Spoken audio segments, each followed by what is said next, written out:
market is shifting. It's changing. I don't see prices really falling out of the sky. And top economists are saying that we're not in a real estate bubble, but more or less people are putting themselves in a bubble, putting themselves in a financial bubble by poor financial decisions and whatnot.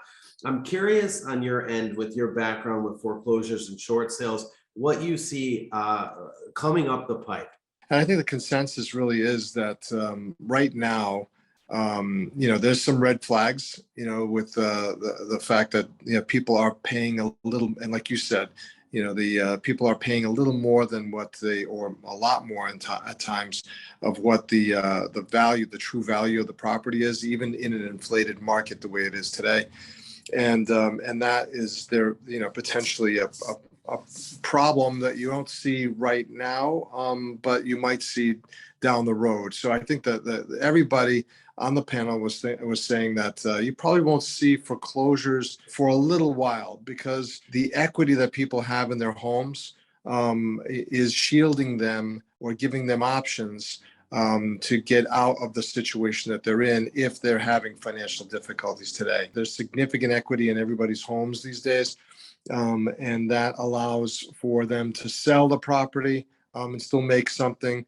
It allows them to refi if they can, maybe at a higher interest rate, but at least they can get the mortgage that they've had, paid off. But you don't see too many foreclosures, at least in nationwide, because if the mortgagee, which just is coming off of a nationwide moratorium imposed by the federal government and local state governments as well, they're getting their machinery back up online.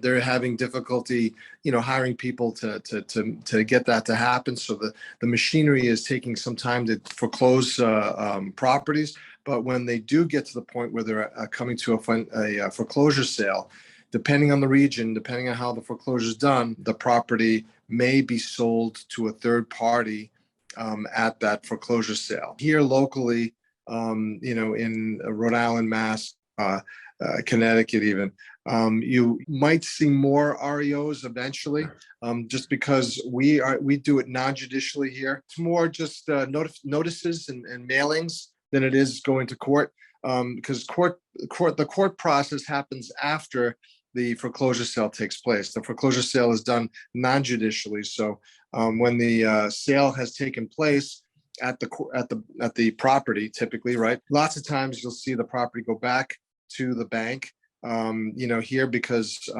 if it's occupied, then the bank has the responsibility to remove the occupants. As the interest rates go up, we're going to see an increase in default, but it's not going to be something that's going to be light switch. We might not see it, until later this year, beginning of next year.